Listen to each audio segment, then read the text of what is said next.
총 매출은 얼마이고 마진은 얼마나 나오는지 궁금합니다. 매출은 약 4천만 원 정도 조금 안 되고요. 그리고 이제 상품 자체 1차 마진은 한 4-50% 정도 가져가고 거기서 이제 뭐 광고비로 한 10% 정도 빠지고 이제 제가 사실 퇴사를 한 이유가 좀 직원들을 채용해서 좀 공격적으로 사업을 해야겠다고 생각을 해서 이 부분에서 아무래도 또 직원비랑 뭐 사무실 비용이 추가적으로 나가다 보니까 그냥 전체적인 마진은 한 20% 정도 좀 안 되는 수준이라고 생각을 해요. 훌륭한데요? 네, 근데 제가 되게 기분이 좋은 게 뭐냐면요. 제 유튜브를 보고 또 유튜브를 시작하신 분들 중에서 병행 수입을 이야기하는 사람은 최초인 거 아세요? 몰랐습니다. 네, 최초예요. 딱 네. 구매대행만 이야기하고 네. 있지 병수를 이야기하는 진짜 정통파가 별로 없어요. 물론 이제 구매대행이 정통파가 아니라는 건 아닌데 그만큼 병행 수입으로 성공하기가 되게 어려워요. 대신 그 성공의 열매가 진짜 달거든요. 지금 일 거의 안 하죠? 일 많이 합니다. 아이 왜 그래? 아이 다 아는데 일 별로 안 하죠? 네. 맞죠? 생각보다 많이 좀 병행 수입이 약간 초반에는 뒤지게 빡세지만 제 말이 맞죠? 그 구매대행은 잘 저도 모르지만 예. 예전처럼 뭐 상품 등록을 하고 동일한 업무를 하진 않고 여기서 더 확대해 나가기 위한 업무를 하는 것 그건 많이 하지 예전처럼 동일한 업무를 하진 않는 그쵸. 거죠. 네. 좀 멋있습니다. 많이 배웠습니다. 네. 아닙니다. 뭐 저야 뭐 그냥 이게 이런 비즈니스가 있으니까 이거 한번 시작해 보세요 라고 한 정도지 실질적으로 본인이 다 이룬 성과죠. 자, 많은 매출을 만들고 계시는데 판매를 하고 계시는 그 주요 플랫폼에 대해서 조금 이야기해 보고 싶어요. 뭐 어디 입점해 계세요? 입점은 뭐 스마트스토어, 쿠팡, 오픈마켓, 뭐 톡스토어, 에이블리 뭐 등등 다 이제 입점에 있는데 가장 매출이 많은 곳은 스스? 네, 맞습니다. 톡스토어를 모르시는 분들이 생각보다 많을 텐데 톡스토어가 무엇일까요? 톡스토어는 카카오톡에서 이제 판매하는 스토어로 보시면 되고 이 부분도 지금 자체 매출 뭐 볼륨 규모는 크지 않지만 이제 시장이 점점 커지면서 아무래도 카카오톡이 잡고 있는 것들이 있잖아요. 그래서 조금 더 확대해 나가지 않을까라는 생각으로 입점했습니다. 이게 또 어떤 근거로서 또 말씀하시는지 조금 더 궁금한 게 그 카카오톡이 가지고 있는 어떤 인프라 때문에 좀 매력이 끌리신 건가요? 네, 그렇기도 하고 예를 들어서 저희는 이제 뭐 네이버 스마트스토어 비중이 거의 한 8-90%여서 사실은 뭐 톡톡으로 연락을 많이 하세요. 네. 근데 이 부분은 톡톡은 사실 저희의 진짜 뭐 고객을 이렇게 가두는 게 아니라고 생각이 들어서 아무래도 뭐 카카오톡으로 뭐 예를 들어서 뭐 리뷰 이벤트라든지 뭐 라이브 방송 이벤트 이런 건 다 카카오톡으로 연락하게끔 유도를 하거든요. 그럼 어쨌든 저희 채널을 좀 친구 추가를 하고 이러다 보면 어쨌든 추후에 마케팅할 수 있는 수단으로 사용할 수 있을 것 같아서 좀 그런 쪽으로 유도하고 맞아. 스마트 스토어의 고객은요 네이버 거예요. 네. 내게 아니라 그게 한계고 그리고 뭐 더 잘 아시겠지만은 정책 변경이 요즘 되게 많잖아요. 그러다 보면은 1등 했던 게 갑자기 사라지고 근데 이제 내 고객을 모을 수 있는 이런 마케팅 행위를 계속 하게 된다면 축적성이 있고 또 확장성도 있어서 좋은 것 같다는 생각이 듭니다. 현재 스마트 스토어에서 가장 많이 파신다고 하셨어요? 그러면 어떤 카테고리를 요즘에 이렇게 잘 팔고 계세요? 저는 전문 카테고리 하나만 판매하다 보니까 종합적으로 판매하진 않고 말할 수가 없는 부분이요? 알겠습니다. 이거는 말씀드리기 좀 어렵다고 하니까 여러분들이 잘 해킹하세요. 그러면 그 상품이 주력 상품이 몇 개 정도 되시는 거예요? 등록한 상품 한 20개 내외 20개 내외? 그 다 거의 다 병수 네. 상품. 와, 대단하시네요. 한 카테고리만 해갖고 이렇게까지 키웠다. 자, 그러면 사입할 상품을 이런 소싱 노하우가 어떻게 되시는지 좀 말씀 부탁드릴 수 있을까요? 아무래도 온라인 사업에서 초반에 이제 많은 사람들이 접근할 때 경쟁 강도를 많이 얘기하잖아요. 근데 저는 사실 경쟁 강도보다는 무조건 검색 수를 많이 봐서 이제 잘 파는 뭐 네이버에서 잘 팔리는 상품은 어떻게든 제가 가져오면은 뭐 1등 판매자보다는 못 팔더라도 수요가 많으니까 더 잘 판매할 수 있다라는 생각을 했거든요. 그래서 뭐 예를 들어서 뭐 네이버에서 못 팔면 뭐 다른 채널에서 잘 팔 수도 있고 진짜 못 팔면 뭐 당근마켓에라도 팔 수 있기 때문에 우선 저는 사실 경쟁 강도보다는 무조건 검색수를 보고 들어가고요. 그래서 이제 잘 파는 스토어를 이제 찾아서 그 제품을 이제 사입해야겠다고 생각을 하면 제가 어떠한 뭐 마케팅 채널을 써서 이 잘 파는 경쟁자보다는 좀 더 잘 팔 수 있을까 이런 부분을 연구하면서 소싱을 합니다. 와, 좀 신박한 방법이네요. 그냥 단순히 공급자를 완전 생각해버리지 않고 어차피 공급자가 노출되는 거는 스마트 스토어 뿐이니까 그건 무시해버리고 수요만 보겠다. 네. 근데 수요가 많을수록 어찌됐건 간에 스마트 스토어가 아닌 곳에서는 분명히 빛을 볼 수 있으니까 괜찮은 방법 같아요. 저도 경쟁 강도 별로 안 좋아해요. 아시죠? 네네. 네, 저 경쟁 강도 자체가 도대체 이걸 왜 만들었는지 모르겠는 거예요. 왜 아주 의미가 없는 숫자는 아니라고 보긴 하는데 내가 올린 상품이 꼴찌가 되지는 않거든요. 뭐 진짜 최신성도 있고 그 요청하는 것만 다 집어넣어주게 되면은 사실 앞페이지에 존재할 수도 있는 거잖아요. 네. 그래서 오히려 수요가 많은 상품을 도전하는 것도 저는 나쁘지 않다고 보고 있어요. 위탁을 안 한 이유가 뭐예요? 위탁도 굉장히 매력이 있는데 굳이 병행 수입을 넘어간 이유가 뭐예요? 아무래도 위탁은 제가 이제 가진 그런 브랜딩, 추후에 뭐 제 스토어를 브랜딩해서 좀 올려나가는데 한계가 있다고 생각을 하고요. 그리고 이제 그 당연히 모든 분들이 고민하시는 것처럼 잘 팔렸는데 이제 재고가 없으면 이런 부분들도 하나의 고민이잖아요. 그래서 뭐 사실 위탁처가 이제 안정적인 공급이 가능하고 저랑 직접 컨택이 가능한 부분이라면 이렇게 진행하는 게 좋다고 생각하지만 보통은 사실 이제 도매국이나 뭐 이런 쪽에서 많이 접근을 하니까 이런 부분에서는 사실 좀 쉽지 않다라고 생각을 했습니다. 그래서 사실 저도 위탁을 아예 안 파는 건 아니고 여전히 판매하는 것들이 있는데 이 제품을 위해서 제 돈을 쓰는 게 사실 좀 아깝더라고요. 그래서 뭐 예를 들면 최근에 뭐 서큘레이터나 선풍기 이런 게 잘 팔리니까 이런 부분은 그냥 뭐 쇼핑 라이브로 돌려서 판매를 한다든지 이거는 하거든요. 근데 여기에 뭐 마케팅 비용을 써주고 홍보를 해주고 이런 건 사실 다 투자 비용이라고 생각을 하기 때문에 여기에는 사실 그런 비용은 아예 쓰지 않습니다. 뭔가 위탁을 하실 때 좀 철학이 있으시네요. 그래도 위탁을 판매할 때 상품을 가져오는 방법은 분명히 또 본인만의 생각이 있을 것 같아요. 어떤 식으로 가지고 왔어요? 앞서 말씀드린 것처럼 상품 소싱으로 잘 파는 상품을 보고선 이제 그 상품을 사입하기 전에 이제 위탁으로 판매를 하잖아요. 그래서 그렇게 하는 이유는 사실 좀 리스크를 줄일 수 있으니까 그렇게 하고, 이전에 강의에서 말씀해 주신 것처럼 그 판매 그 타이밍도 굉장히 중요하다고 말씀해 주셨잖아요. 네. 그래서 물론 사실 뭐 병행 수입은 구매 대행보다 그런 시기가 조금 더 길긴 하겠지만 예. 그럼에도 분명히 상품 주기가 와. 또 있기 때문에 나 지금 새록새록 옛날에 내가 했던 얘기들이 막 떠오르고 있어. 와, 맞아요. 제가 그런 얘기를 했었죠. 네. 그래서 이제 그 시간을 좀 최소화하기 위해서 사실 저는 위탁 사이트를 좀 이용하는 편이고요. 만약에 뭐 가능하다면 사실 위탁 사이트에서 이제 사입으로 넘어가지만 뭐 그게 불가하다면 사실 뭐 기존 판매자 제품을 진짜 뭐 어느 정도 사입을 해 와가지고 상품 등록이라도 빨리 해놓는다든지 이런 식으로 조금 진행을 하려고 합니다. 그러면 지금 분명히 이게 나가는 방송을 보고 분명히 이제 나도 어사님처럼 사입을 해보기 전에 위탁을 좀 해보고 싶어라고 하시는 분들이 많을 거예요. 그때 도매 사이트를 활용하셨다고 하셨는데 그때 이제 뭐 사실 그냥 올려놓으면은 안 팔리잖아요, 솔직히. 네. 그때 뭐 특별한 액션을 하셨는지, 뭐 예를 들면 키워드라든가 썸네일 뭐 이런 것들을 좀 변화 주거나 뭐 특별한 문구를 쓰거나 뭐 이런 좀 노하우가 있으실까요? 이제 저도 유튜브도 하지만 또 강의도 조금씩 하면서 사실 그 가장 많이 말씀드리는 게 이제 위탁에서 사입으로 가는 게 가장 좋다고 말씀을 드리거든요. 왜냐하면 저도 어느 정도 2년 동안 배운 것들이 있기 때문에 이제 위탁의 과정을 건너뛰고 사입을 할 수 있는 거지.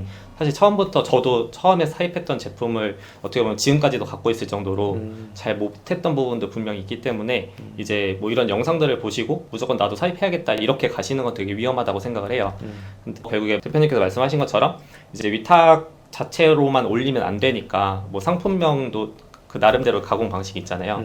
그래서 저 같은 경우는 뭐 요즘에 네이버 같은 경우에는 이제 상품명이 짧아지니까 한 20자 내외로 최대한 적게 그게 한 작성을 50바이트 정도 되지 않나요? 네, 예전에는 네. 다 꽉꽉 채우라 그랬었잖아요. 그렇게 줄이고 뭐 대형 키워드 뭐 2개, 뭐 제가 그리고 노출시킬 수 있는 뭐 공략 키워드 뭐 2-3개 이렇게 조합을 해서 그런 식으로 상품명은 좀 가공을 해서 좀 노출시키려고 하는 편이고요. 직관적으로 짓는 것도 좀 있죠. 저는 무조건 아이템 스카우트로 네. 찾아서 네, 거기서 이제 키워드 뽑아서 넣을 수 있을 만큼 아까 20자 내외로 넣고 나머지는 다 상품 태그나 속성에 들어가는지 보고 이런 식으로 스마트 스토어는 그렇게 하고 뭐 쿠팡은 사실 전 스마트 스토어 비중이 높다 보니까 쿠팡은 잘 모르지만 그래도 아무래도 판매 채널마다 다 다르잖아요. 그래서 뭐 태그를 거기 대형 키워드 위주로 다 넣는다든지 이런 식으로 나름 판매 채널마다 좀 다르게 하는 편이고 뭐 예를 들어서 최근에 올렸던 뭐 아까 말씀드린 뭐 서큘레이터라고 하면 뭐 서큘레이터, 뭐 서큘레이터 뭐 키워드가 되게 다양하잖아요. 여기서 이제 뭐 대형 키워드 그리고 뭐 밑에 뭐 날개 없는 서큘레이터, 뭐 날개 없는 선풍기 이렇게도 달 수 있기 때문에 거기서 이제 제가 대형 키워드는 이렇게 승부를 하겠다. 그리고 뭐 소형, 중형 키워드는 이렇게 들어가겠다. 좀 정해놓고선 상품명을 가공하는 편입니다. 그리고 상세 페이지는 어쨌든 이제 위탁에서 사입으로 가려고 하면은 사실 이 상품이 잘 팔릴지 안 팔릴지 잘 모르잖아요. 그러면 뭐 이제 1688 같은 경우는 아무래도 뭐 B2B니까 좀 사진이 투박하잖아요. 그럼 뭐 타오바오를 이용해서 뭐 B2C니까 아무래도 조금 나름대로 활용할 수 있는 좀 감성적인 사진들로 좀 꾸며서 이제 다른 상세 페이지랑 좀 차별화를 두고요. 여기서 이제 잘 팔리면 하나하나씩 좀 업데이트 해 나가는 식으로 뭐 인스타에 이제 사진을 맡겨서 뭐 좀 감성적인 사진을 받아서 좀 업데이트 한다든지 아니면 또 리뷰가 쌓이면 또 리뷰를 살짝씩 올려준다든지 이렇게 해서 보완해 나가면서 결국에 이 상품을 조금 더 단단하게 만드는 게 조금 이제 시간적으로 좀 아낄 수 있다고 생각을 하거든요. 그럼 하나를 올려놨을 때 이 상품을 무조건 내가 팔아야겠다는 생각으로 도전을 하시겠네요. 하나 이제 내가 딱 선택을 했어. 그런데 이 상품을 공간을 채우기 위해서 올리는 상품이 아니라 구색을 위해서 올리는 게 아니라 어떻게든 이 상품을 팔아야겠다고 생각을 하고 올리시는 거잖아요. 네, 그렇게 하는 이유가 사실 이제 상세 페이지도 제대로 안 만들어 보고 결국에 광고를 돌리면 사실 광고 효율이 잘 나올 수가 없잖아요. 구매자는 떨어지죠. 네, 그래서 사실 이 상품에 노력을 안 하고선 제가 임의로 그냥 이 상품은 안 돼라고 판단하는 것 자체가 사실은 좀 도전을 안 해보고 끝냈다고 생각을 해가지고 경솔한 행동이죠. 네, 진짜. 맞습니다. 그쵸? 네. 세상에는 상품이 태어난 이유가 있고 네. 수요가 분명히 있으니까 나온 거니까. 네. 그렇죠. 그래서 상품 소싱할 때 어쨌든 제가 원칙적으로 이게 잘 팔릴 거라고 생각을 한 이상은 거기서 저도 노력을 해서 최대한 잘 올려놓고 물론 결과가 안 좋을 수도 있지만 그럼 결과가 안 좋았으면 결국에 그 상품 제가 잘못 선택한 거잖아요. 그래서 그러면은 사실 거기서부터는 이제 포기하고 그래도 배우는 게 있겠죠. 네, 맞습니다. 그렇죠. 네. 주로 이용하는 도매 사이트가 어떻게 돼요? 초보자 수준으로 얘기해 주세요. 그러니까 도매국, 뭐 도매매, 바나나 B2B 이런 거 그런데 해도 사실 좀 잘 팔리는 상품들은 위탁으로 가져올 때는 처음에 그쪽에서 가져오고 사입으로 바꿀 때는 이제 제 거 재고. 아 근데 그러면은 진짜 요즘에도 도매매나 도매국이 이런 데서도 잘 팔리나요? 그 사람들 말로 들으면은 예전 같지 않다라고 얘기 많이 하시는데 저는 사실 최근에 올리는 상품들도 아직도 거기서 네, 갖고 와도. 그러니까 사입으로 가져오기 전에 위탁으로 찾아서는 거기서 팔고요. 네, 그래서 사실 다른 사이트들까지 일일이 굳이 보진 않는 게 거기에 제품이 제일 많잖아요. 그러니까 여러분 들으셨죠? 지금 이 영상을 보고 계신 분들 처음부터 사입에 관심이 있다고 한다면 위탁으로 뭐 도매매나 도매국에서 진짜 갖고 오셔서 내가 이 상품을 어떻게든 한번 팔아보겠다. 그 마음으로 상품 상세 페이지도 조금 수정해 보시고 물론 이제 수정을 못하게 하시는 분들도 있으니까 그거는 제외하고 썸네일도 한번 바꿔보시고 키워드도 바꿔보시고 그리고 어떻게든 조금 더 부각되게 한번 노력을 해보는 것 자체도 여러분들의 실력이고 그리고 상품 하나 올렸다는 것 자체가 무언가 한 발자국 나갔다는 거잖아요. 안 팔렸을지언정 그렇게 생각을 합니다. 네, 안녕하세요. 투트랙입니다. 오늘은요 유튜버 한 분을 모시게 되었습니다. 여러분들도 많이 아시는 분이실 거예요. 보니까 구독자분들도 꽤 되시더라고요. 어쩌다 퇴사님이라고 여러분들 한번 검색해 보시면 바로 아실 수 있는데 오늘 그분을 이렇게 현장에 모시게 되었습니다. 박수! 환영합니다. 네. 간단한 자기소개 한번 부탁드리고요. 또한 유튜브 채널도 같이 소개시켜 주세요. 아, 네. 안녕하세요. 저는 어쩌다 퇴사라는 온라인 닉네임으로 활동하고 있는 온라인 셀러입니다. 올해 1월에 퇴사를 하고 지금은 온라인 사업을 본업으로 운영하고 있습니다. 그 유튜브 채널에서는 뭘 다뤄요? 구체적으로? 이제 제가 퇴사하기 직전부터 이제 온라인 사업을 하면서 어떻게 네. 퇴사를 했고 그리고 이제 온라인 사업을 어떻게 하고 있는지 이런 부분을 다루고 있습니다. 본인의 이야기를 많이 하시는 그런 채널입니다. 네, 제 경험을 많이 얘기하는 편입니다. 자, 그러면 이제 직장인이셨어요. 그쵸? 그런데 지금은 이제 온라인 비즈니스를 하고 있고 전업을 하고 계신다고 하셨는데 온라인 비즈니스는 어떻게 알게 되었고 그리고 지금은 어떤 비즈니스를 하고 계실까요? 저희가 처음에 사실 이제 투토렉 TV에 나오게 돼가지고 이제 좀 굉장히 신기했었던 게 사실 처음에 유튜브를 보고선 이제 대표님이 운영하시는 그런 노하우들을 보면서 온라인 사업을 시작했었고 그리고 실제로 이제 강의까지 듣고 제 강의를요? 네. 언제쯤이요? 2년 전에 들었습니다. 2년 전이면 2020년도? 네, 그러면은 여기 와서 들었었겠네요, 수업을? 맞습니다. 대박. 네.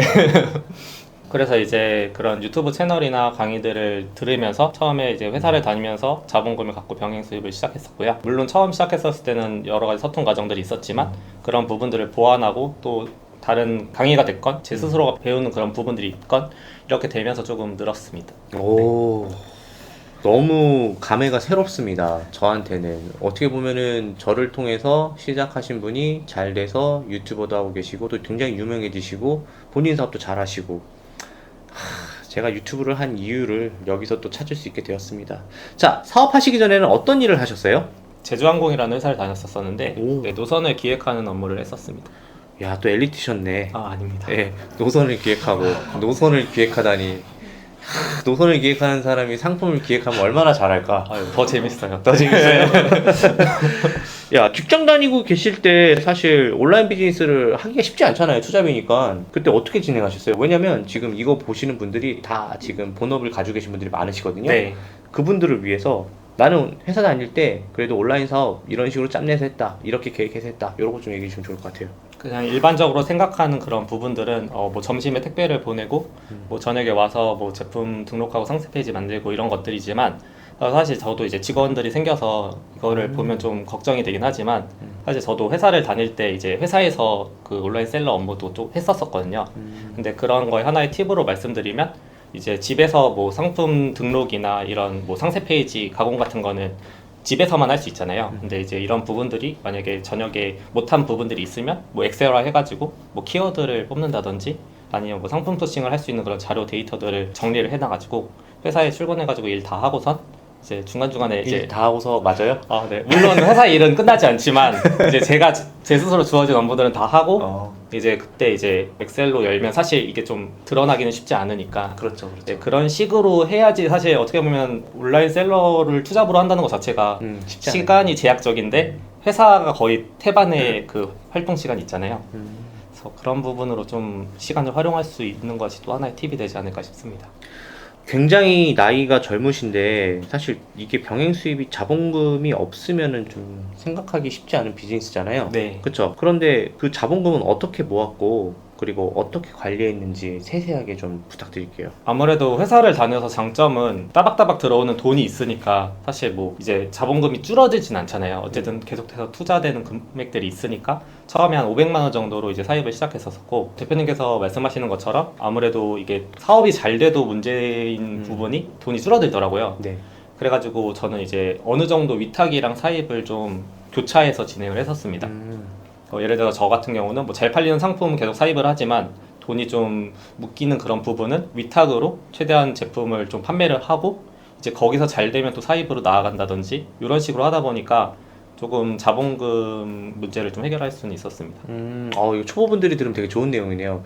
내가 자본금은 별로 없을 때는 이제 위탁을 통해서 조금 매출도 일으키고 하면서 거기서 상품 소싱에 대한 팁도 좀 얻으면서 좀 잘 나간다 싶은 상품들은 사입으로 또 진행을 하고 두 개를 병행한다. 이 뜻이죠? 네, 맞습니다. 오, 야, 참 쉽지 않았을 텐데 그래도 이게 투잡으로 할 때는 어떻게 보면은 직장생활 9시간은 꼬박 갇혀 있는 거잖아요. 네. 그리고 출근 시간 1시간, 퇴근 시간 1시간. 네. 뭐 그러면 총 11시간 정도를 갇혀 있는 건데 네. 나머지 시간들을 어떻게 배분을 하신 거예요? 조금 전에 말씀드린 것처럼 이제 중간중간에 뭐 택배 보내는 거 점심시간 택배도 보내고 점심시간에 뭐 못하는 일들 뭐 CS 처리나 이런 부분들을 했었었고요. 집에 와서는 거의 상품 소싱이나 등록이나 뭐 상세 페이지 가공이나 이런 부분들을 거의 좀 집중화해서 많이 했었었고 아무래도 주중뿐만 아니라 사실 주말에도 좀 시간이 많으니까 아이고. 예, 주말에 좀 많은 시간을 썼었습니다. 아유, 고생 많이 하셨겠다. 근데 다 사실 다 같으셨을 것 같아가지고 네. 그렇긴 하죠. 그렇긴 하죠. 그러면 저는 개인적으로 지금 요약을 하자면은 구매 대행 같은 경우는 집에 와서 계속 업로드를 해줘야 되고 CS도 봐줘야 되고 주문도 넣어줘야 되고 이런 일련의 절차를 빼먹지 않고 무조건 해야 되지만 이제 사입 병행 수입 이런 거의 장점은 그 섹션을 나눠서 할 수 있잖아요. 맞습니다. 네, 오늘은 위탁 상품만 찾겠다. 뭐 아니면 오늘은 소싱 상품만 찾겠다. 네. 오늘은 내가 이제 상품을 정해서 오고 있으면은 뭐 상품 상세 페이지만 집중적으로 보겠다. 뭐 이런 것들. 네. 그렇기 때문에 상품을 여러 개 다루지 않으니까 네, 맞습니다. 확실히 조금 더 시간 배분과 내가 선택해서 할 수 있는 게 있다. 네, 그리고 대표님께서 말씀해 주셔서 조금 더 생각이 나서 말씀드리면 그런 업무들을 이제 하나씩 좀 자동화할 수 있게끔 하는 게 결국에는 그런 많은 것들이 있잖아요. 사실 온라인 셀러를 하면서 예를 들면 점심시간에 택배를 보내던 거를 이제 3PL에 넣어서 좀 자동화 시킨다든지 아니면 위탁 업무도 이제 프리랜서 분을 고용해가지고 제가 점심시간에 아무래도 회사에서 처음에는 잘할 수 있었었는데 이게 시스템으로 자꾸 막더라고요. 회사에서? 네, 물론 저를 겨냥한 건 아니지만 회사가 좀 커지면서 뭔가 시스템이 이제 보안 장치로 아니야. 그것 때문이 아닐 거야. 셀러가 늘어났대. 야, 막어. 이렇게 들어간 걸 수도 있어. 최소 못하게 막어. 어떻게 뽑을 사람들인데. 그래가지고 이제 보안이 많아지니까 뭐 위탁을 넣기도 쉽지 않고 이래서 그런 부분들을 고안하면서 결국에 온라인 사업이 사실 문제가 생기면 해결하는 게 정답이잖아요. 그래서 뭐 그런 것들이 나오면 사실 오히려 자동화할 수 있는 부분이 더 돼서 그렇게 고용해서 약간 좀 진행한다든지. 점점점 진화하셨네요. 네. 어떻게 보면 본인도. 이 제주항공이 사실 코로나가 터지고부터 좀 사실 조금 안 좋았던 것도 사실이잖아요. 그쵸? 네. 그때 일이 좀 줄지 않았었어요? 이게 사실은 저는 오히려 좋았었던 게 음. 오히려 주 4, 뭐 주 3 근무도 하고 한 달 휴무도 하고 이러다 보니까 사실 제가 온라인 셀러 할 수 있는 그런 활동 범위가 넓어졌거든요. 그렇게. 근데 사실 제가 이런 얘기를 하면 일부 영상을 보시는 분들은 아 그럼 너는 좀 항공사 다녀서 그런 혜택이 있었으니까 뭐 할 수 있다 이렇게 생각을 하실 거예요. 근데 사실은 제 동기들은 다 이제 뭐 이직을 한다든지 그 선택에서 이런 부분을 선택했었거든요. 근데 그렇기 때문에 사실 이제 주어진 환경은 다 누구나 다르고 거기서 어떤 선택을 하는지는 또 다르기 때문에 이게 꼭 제가 시간이 많아서 뭐 여유가 있어서 사실 그래서 더 성장할 수 있었다 이렇게 생각하진 않거든요. 제가 무슨 말 하려는지 무슨 의도인지 알 것 같아요. 네. 그러면 그 2020년도 초부터 시작을 하셨죠? 네. 예, 그러면 얼마나 투잡 생활을 하고 전업으로 딱 오시게 된 거예요? 유튜버 이름처럼. 아, 네. 20년 4월에 시작해가지고 22년 1월에 퇴사를 했으니까 한 1년 반 조금 지났던 것 같습니다. 22년 22년 1월이에요. 얼마 전에 퇴사하셨네요? 네네, 올해 퇴사했습니다. 이야, 장난 아니다. 그래도 끝까지 그 회사에 녹을 받으면서 계시다가 네. 자, 그러면 위탁도 하고 계시고 사입도 하고 계신다고 했어요. 지금 위탁과 사입의 비율이 어떻게 되세요? 제가 처음은 사입으로 시작했지만 결국에는 이제 하면서 거의 한 위탁을 한 80%, 사입으로 20% 이렇게 했었거든요. 근데 지금은 사실 사입 비중이 훨씬 높아져서 사입이 약 90% 정도입니다. 오, 진짜 찐셀러네. 아닙니다. 야, 멋집니다. 아닙니다. 야.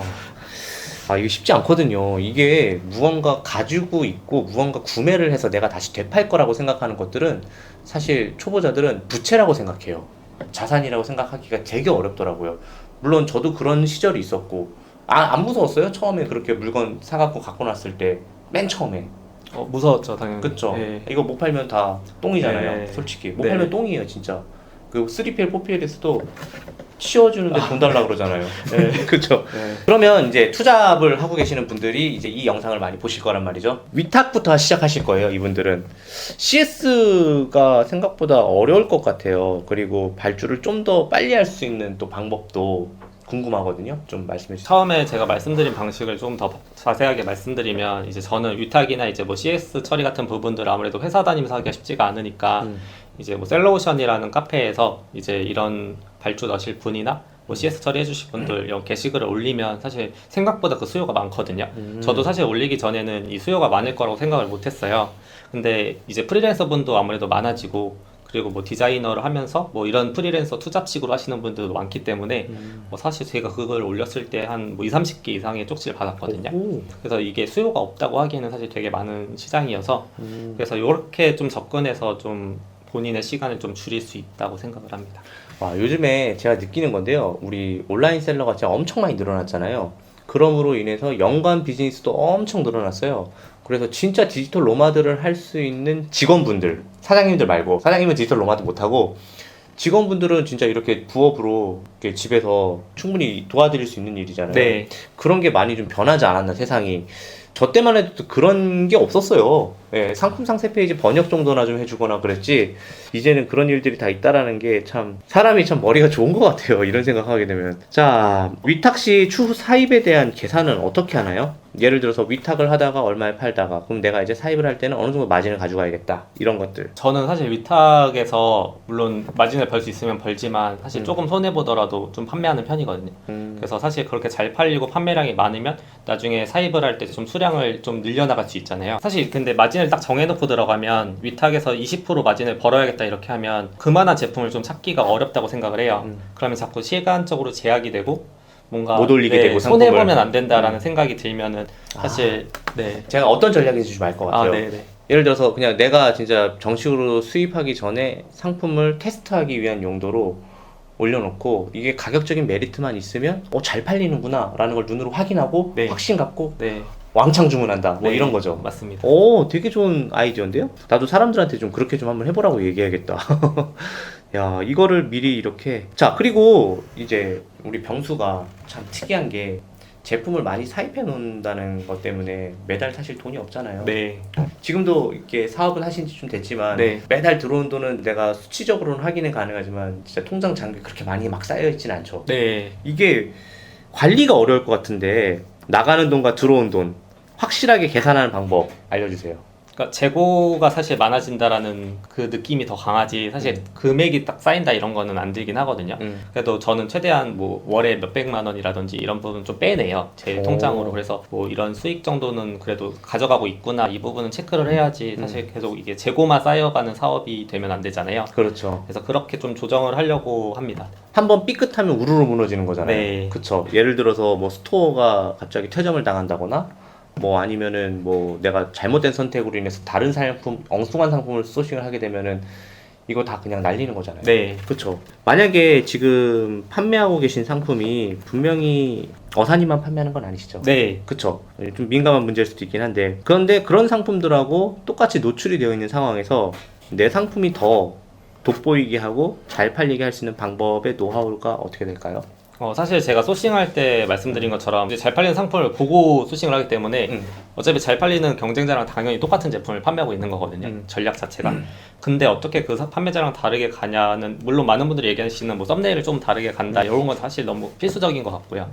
근데 이제 경쟁을 할 때 단순히 최근에는 워낙 네이버 로직이 다양하게 변하니까 단순히 쇼핑 검색만으로 이제 사람들이 유입된다고 생각하진 않아요. 그래서 쇼핑 검색으로 유입되면 물론 저한테는 좋지만 반대로 다양한 채널들이 많아진다는 것은 그만큼 내가 노출할 수 있는 범위가 많아진다고 생각을 해요. 그래서 뭐 예를 들면 저 같은 경우는 쇼호스트를 고용해서 쇼핑 라이브를 거의 주에 한 8회 정도 하고 있거든요.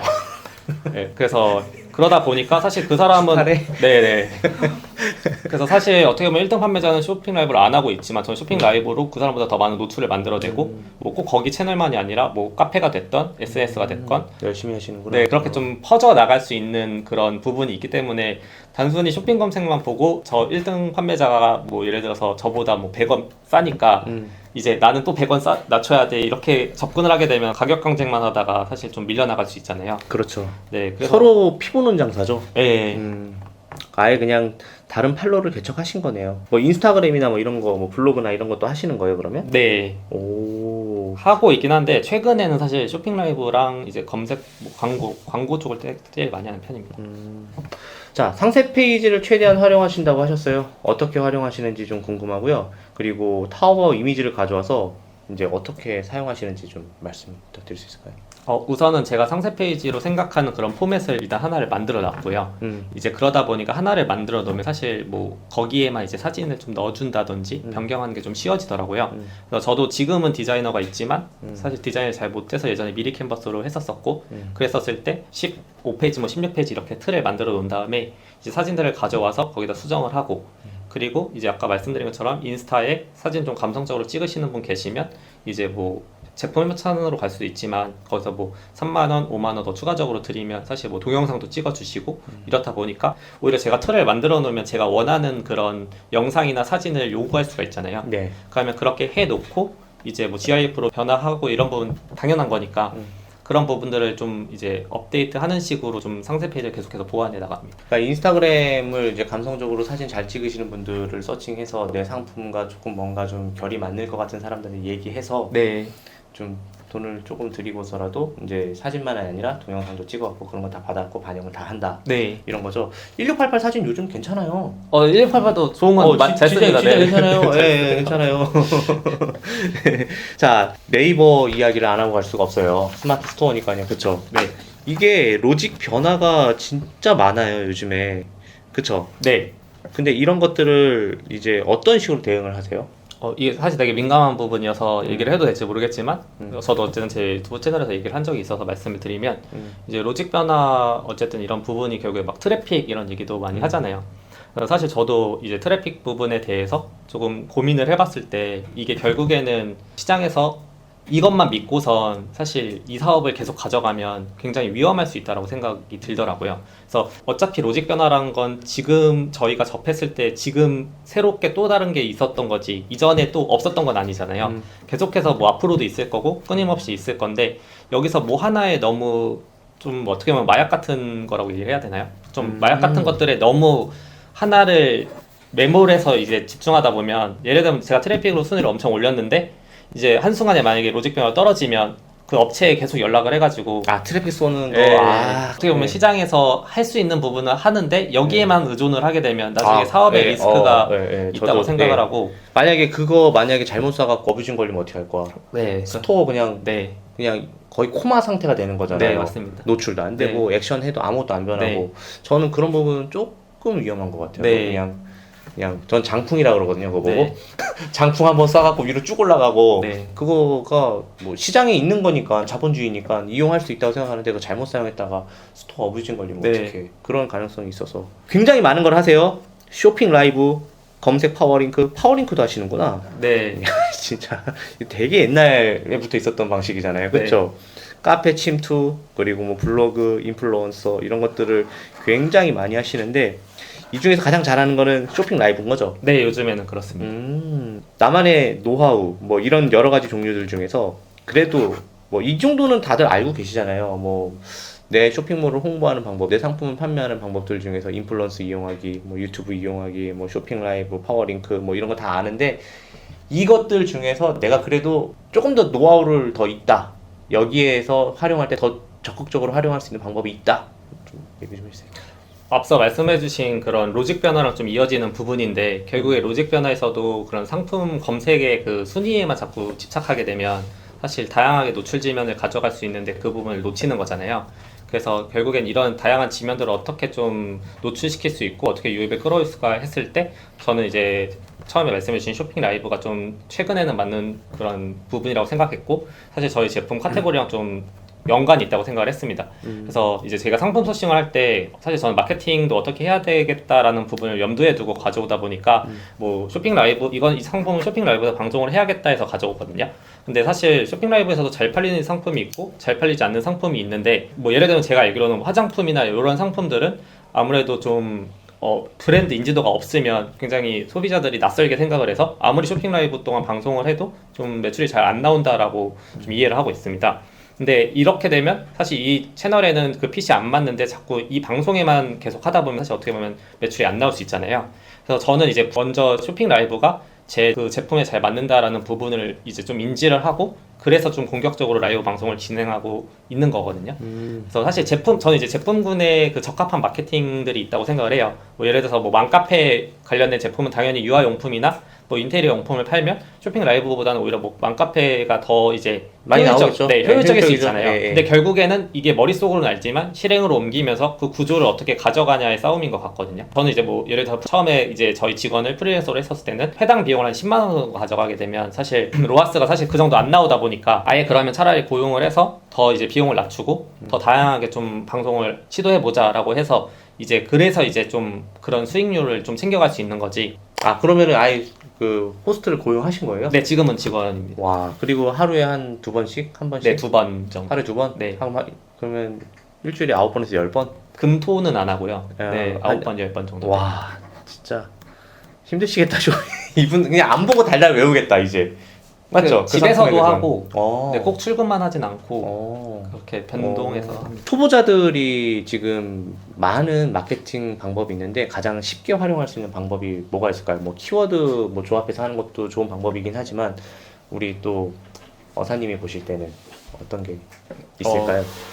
사실은 노출도로 치면 저는 쇼핑 라이브가 제일 좋다고 생각을 해요. 쇼핑 라이브. 예, 보통 일반적으로 방송을 해서 사실 300에서 500을 못해도 가져가는 편인데 뭐 제 예시가 아니라 이제 초보 분들이 하더라도 그렇게 가져가는데 결론적으로는 사실 어떻게 보면 라이브 방송도 그 등급의 제한이 있으니까 그 등급이 안 되면 그것조차 못 하실 수 있잖아요. 그래서 그 등급이 되면 사실 쇼핑 라이브를 좀 활용하시는 것도 좋고 그 등급이 안 되면은 뭐 사실 많이들 아시는 광고, 뭐 파워링크든 검색 광고든 이런 부분을 활용한다든지 아직까지는 네. 다 이게 초보자들이 충분히 할 수 있는 방법이네요. 자, 우리 어쩌다 퇴사님 이제 어쩌다 퇴사까지 하셔서 사업도 하시고 사장님이 되셨는데 지금 이 방송을 보고 계신 분들 중에서 퇴사 예정자분들이 굉장히 많을 거예요. 무턱대고 퇴사를 하거나 그냥 아직 준비를 안 하고 온라인 무조건 해야지라고 생각하시는 분들도 많을 텐데 그분들에게 애정어린 따뜻한 조언이나 하고 싶으신 말 있으시면 한번 좀 부탁드릴게요. 이제 저도 2년 전에 여기에 강의를 들으러 왔는데 사실 어떻게 보면 이렇게 인터뷰를 할 거라고 생각을 못 했었거든요. 근데 막상 이제 오늘 오니까 좀 감회가 새롭더라고요. 그래서 사실은 새로 시작하시는 분들이건 아니면 지금 좀 어려움을 겪으시는 분들도 어떻게 보면 온라인 사업이 사실 누구나 성공할 수 있다고는 말할 수는 없지만 열심히 하면 또 성공한 사람들이 있잖아요. 있죠. 예. 근데 그 문제는 이제 그 벽을 넘냐 안 넘느냐의 차이라고 생각을 해요. 그래서 사실 저도 이제 온라인 사업을 하면서 뭐 판매 금지가 된 적도 있었고, 뭐 판매자 계정이 정지된 적도 있었고, 사실 여러 차례 그런 어려움이 있었지만, 뭐 예를 들어서 뭐 쿠팡이 막히면 뭐 네이버에서 판매 매출을 더 만들어야겠다라는 생각으로 하다 보니까 조금씩 매출이 커지고 이렇게 좀 그러면 퇴사를 할 수 있었던 계기가 됐었거든요. 네. 그래서 사실 그런 중간에 장애물들이 많은데 분명 그럴 때마다 이제 그 어려움들은 다 누구나 겪는 과정이고 그런 것들을 조금 더 빠르게 하기 위해서는 사실 뭐 이제 투트랙님 유튜브도 볼 수 있는 거고 어떻게 보면 강의를 들을 수도 있는 거고 이런 부분으로 조금씩 본인이 부족한 부분이 뭔지를 알고 그래서 좀 보완해 나간다면 분명히 저 역시 퇴사를 처음부터 생각하진 않았기 때문에 이제 누구나 할 수 있다고 생각을 합니다. 자, 오늘 촬영 어떠셨나요? 오늘 촬영 되게 이제 처음에 좀 긴장됐었어요. 사실은 네. 이제 여기서 딱 위에서 강의 들었었거든요. 네. 그래서 그때 강의 들었었을 때 약간 생각을 하면서 오니까 좀 긴장됐었었는데 이제 막상 뵙고 나니까 또 예전에 사실 저랑 거리가 이렇게 가깝게 있으시지도 않으셨거든요. 아, 그래 좀 멀리 떨어졌어요. 네. 아. 근데 이제 좀 가까워서 되게 이게 환경적으로 편하게 만들어 주셔서 저도 좀 좋은 얘기 할 수 있어서 되게 좋았습니다. 네, 아우 앞으로도 더 성장하고 그랬으면 좋겠습니다. 어쩌다 퇴사의 어사님과 함께 이렇게 좋은 이야기 나눠보았습니다. 그러면 오늘 촬영을 여기서 모두 마치도록 하겠습니다. 감사합니다. 감사합니다.